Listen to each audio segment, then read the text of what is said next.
In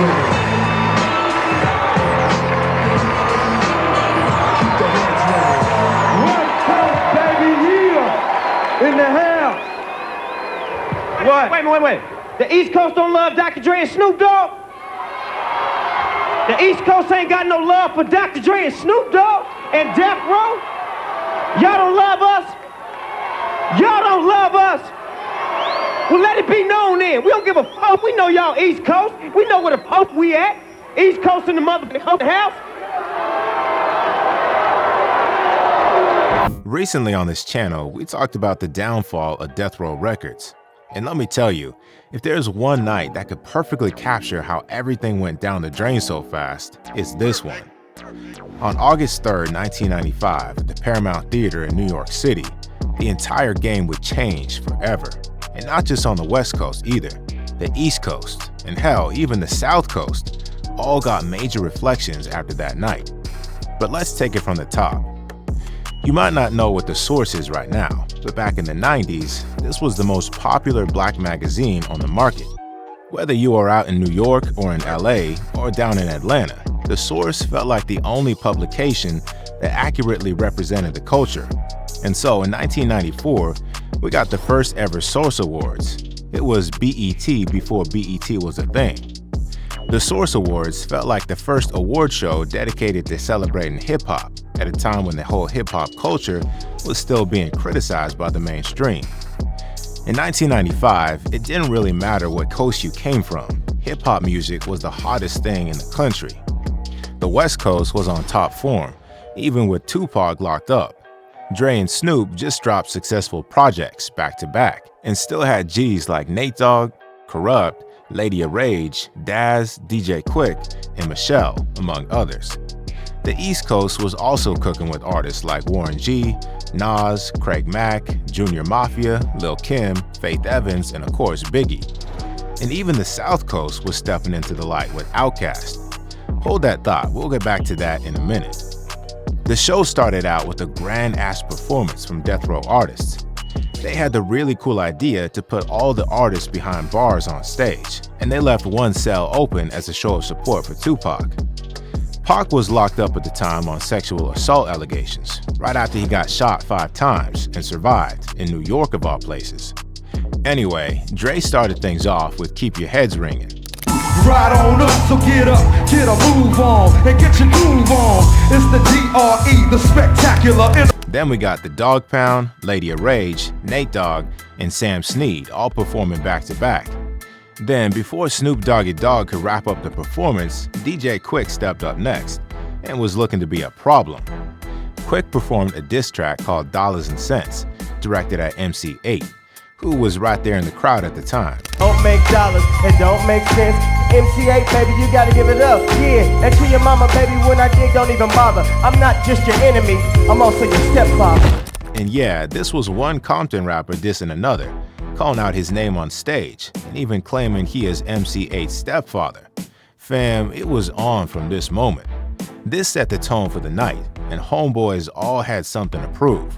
After Biggie won the first award of the night for Best New Artist, the New York crowd decided they didn't want to show love to anyone, not out of the East Coast.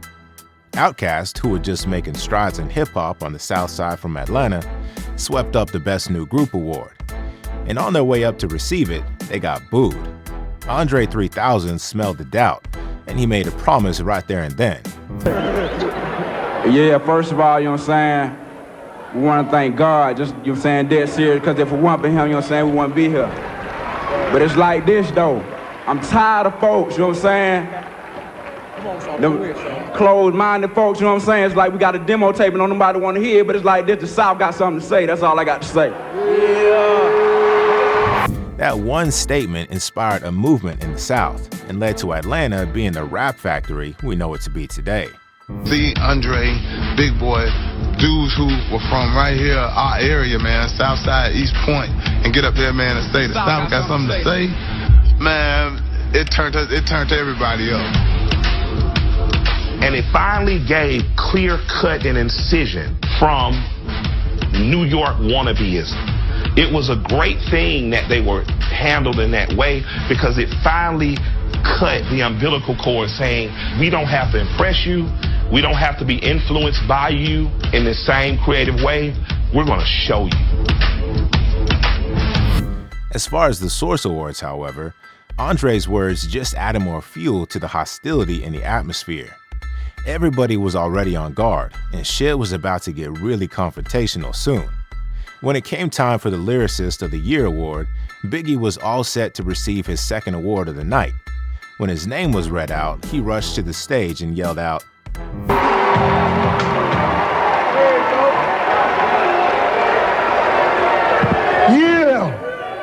Yeah, y'all know what I'm trying to do. Straight up Brooklyn in the house, representing. And this is a moment that I don't see get mentioned nearly enough when other people talk about the Source Awards. That crowd hearing what Biggie said at this moment in the night only made the homeboys more territorial and hostile to everyone not from the East Coast. And on a night like this, with so many egos at play, you can bet your house that these artists were feeling the negative energy.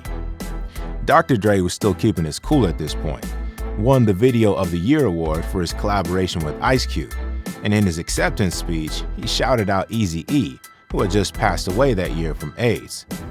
First of all, I gotta say, peace to everybody from the Death Row camp. Also gotta say, peace to the family and children of Eazy-E. Word up. Gotta give a shout out to everybody at the Source Awards. Good looking out. Peace. Then we had the Bad Boy performance from Puff Daddy, Craig Mack, Faith Evans, Junior Mafia, Lil' Kim, and Biggie. And to start things off, Diddy had a little spoken word passage where he said this. I live in the East, and I'm gonna die in the East. Again, nothing too bad, but it fueled the crowd even more, and it added to the whole East Coast versus West Coast narrative that was going on. And if you need proof of that, then check this out. The next award presented was for Soundtrack of the Year, and it was presented by Miss Jones, Flavor Flav, and AMG. Now, as soon as AMG came on the stage, the very first thing he did was to shout out the West Coast.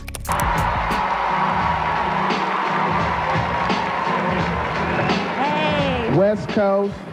Dougie Fresh. Anyway, Death Row and Suge Knight won the award with their soundtrack for Murder Was the Case.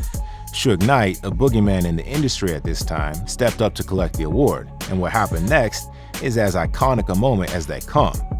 He started off by giving a shout out to Tupac, letting everybody know that they're holding the business down while he's locked up. Just at the east side of the LBC. When I'm just it's the Warren G. Seen a car full of girls, they don't need to tweak. All you search know what's up with 213. First of all, I'd like to thank God. Second of all, I'd like to thank my whole entire Death Row family on both sides, you know what I'm saying? I'd like to tell Tupac to keep his guards up. We ride with him. Then, all of a sudden, bam, he takes a ruthless shot at Diddy. And one other thing I'd like to say, any artist out there want to be an artist and want to stay a star, and don't want to have to worry about the executive producer trying to be all in the videos, all on the record, dancing, come to Death Row.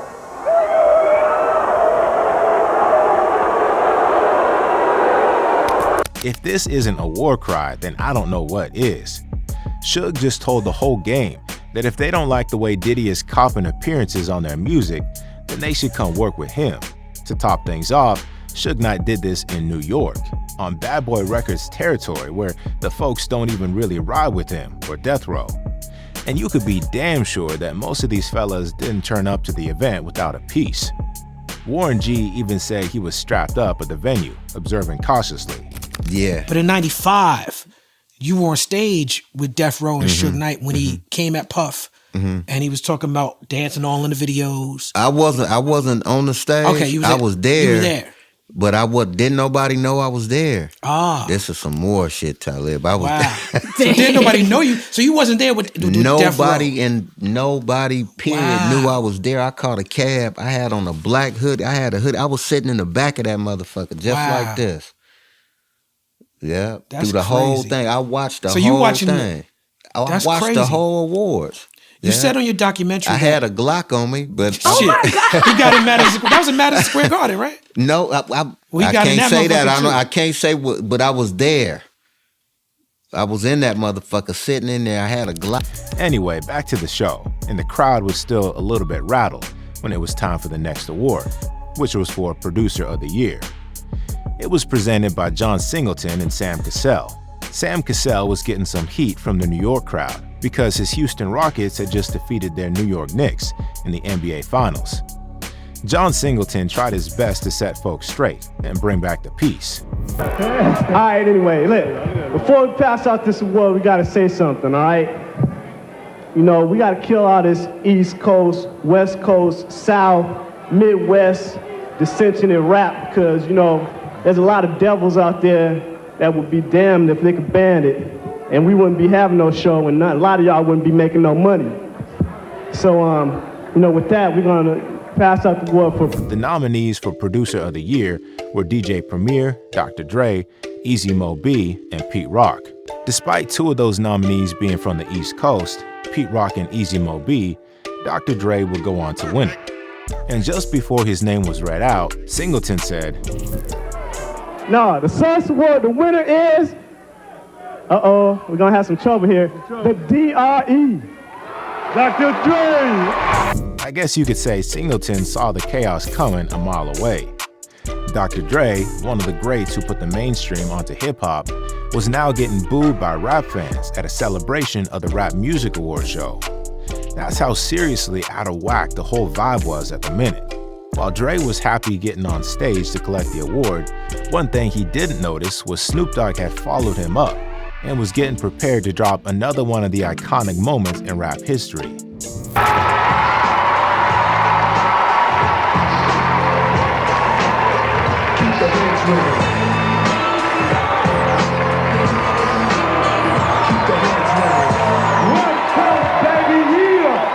In the house.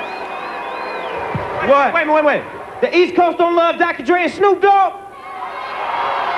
The East Coast ain't got no love for Dr. Dre and Snoop Dogg and Death Row? Y'all don't love us? Y'all don't love us? Well, let it be known then. We don't give a fuck. We know y'all East Coast. We know where the fuck we at. East Coast in the motherfucking house. Snoop Dogg was all shook up at that point, and he wanted to give a little bit of that energy back to the crowd. This was the peak of the night, and everybody was getting into fighting mode. Dre and Snoop were booed off the stage, and to symbolize how out of touch that crowd booing Dr. Dre was, the next award was for Lifetime Achievement, given to the late great Eazy-E, whose most of his contribution to hip-hop was with NWA, the group that Dre was a key part of. So, in many ways, had Dre been dead before this award show, he probably would have gotten this award, and nobody in that New York crowd would have booed him. Anyway, a nice moment from the night, at least as Bone Thugs and Harmony would do a tribute performance to Eazy-E after his award. During their performance, they still did get a few boos, but at the end, they got a huge ovation out of respect for E.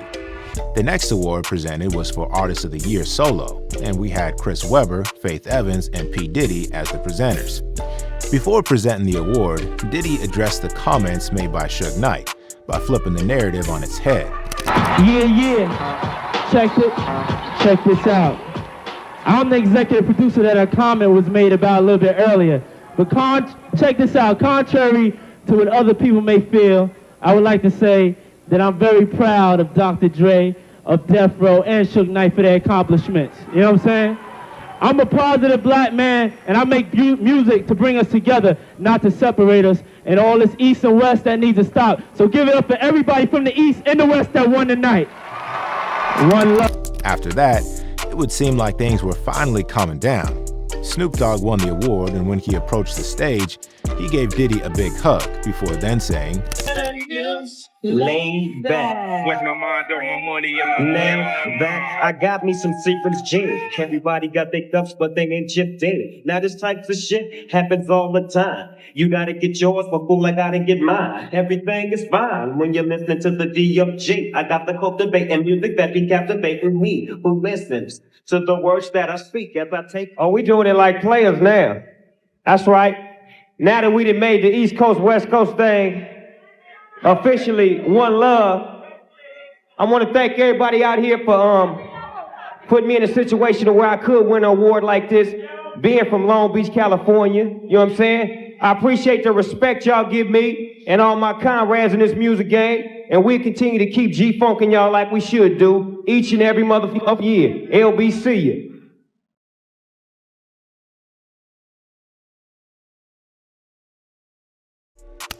In case you didn't catch that, that's Snoop Dogg saying, if you cool, we cool, but if you not, we gon' slide. Next though, we gotta talk about another iconic moment from that night. I know, right? So many from one event. Wu-Tang Clan won the award for Best Artist of the Year group. And when they took the stage, RZA got the crowd to do a peace chant together. Yo, forever and ever hip-hop is going to be rising up, you know what I'm saying? And Wu-Tang gonna keep it 100% real for all y'all real niggas in the house, you know what I'm saying? Word up. Yo, check it out. Put your guns up one time, right? Put your guns up, put your guns up. East, West, put your guns up one time. On the count of three, we gonna say peace, all right? 1, 2, 3, peace! All right, Wu-Tang forever, baby, word up.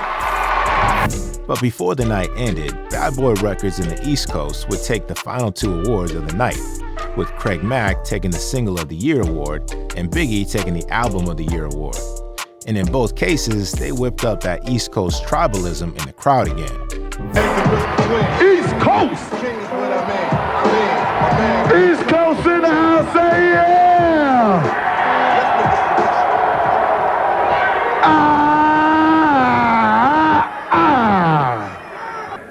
Peace.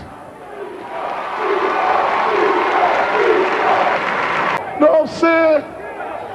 We did it, Brooklyn, we did it! Everybody in attendance knew something big just happened that night, but none of them knew how big it would be. The East Coast West Coast thing that had previously only been a media thing was now an actual beef, and the tensions were sky high. At the after party that night, Puff Daddy said he confronted Suge Knight on his comments during the show, and Suge allegedly responded by saying it wasn't about Puff Daddy, that instead he was talking about Jermaine Dupri. Yeah, so to make a long story short, you know, this is where the after party's at, of course, at the world famous tunnel. Right. And so then when I ran up and I asked him, and he said, nah, I was talking about Jermaine Dupri. And I was just like, wow. Yeah, I was just like, wait, hold on, what? After the Source Awards, you know what happened next. Tupac got out of prison. He released a legendary diss track, Hit 'Em Up. I let them niggas know it's on for life. Don't let the West Side ride the night. Bad boy murdered on wax and killed. Fuck with me and get your caps peeled. You know, see. Pac fueled the East Coast West Coast thing even more. All right, man. Can we talk about Death Row East? What is exactly happening, and what can we expect from it? You believe in God? Certainly. Believe in Death Row East. Believe in that, for real. That's it right there. But if you believe in God, believe in Death Row East. We plan to take the same strategy we use with Death Row West, which is mind over matter, taking all our weaknesses and making it into our strengths. We know that we got strength in numbers. We already run the streets out here. So now we just gonna help some of these brothers get their money on, because we know they got talent. We got the ways to make them use their talent to the maximum effect. And that's what this is about. Everybody rap. We don't rap. We rap to make money. We do business. Ain't no other record company out there that sold as many records as we did. We outsold Bad Boy, LaFace, every black record label out there, we outsold them in 1 year. And I'm a convict, and my homeboy just got off a murder case. So that tell you that it's pure talent, no hype. We don't got no all-American smiles. They don't even want to buy our record, but they gotta buy our record, because we represent the street. So Death Row East is gonna be a personification of what we did on the West Side. We're gonna do it to the East Side, and we're gonna prove once and for all that all these people talking about an East Coast, West Coast war, they like the Judas was to Jesus. They only here to cause confusion. We here to bring money and to bring change. They here to cause confusion. All these weak rappers, Nas, all these suckers, they battling off of East and West like this is a game. This ain't no game. If this was chess, We be yelling checkmate 3 years ago because we've been beat these.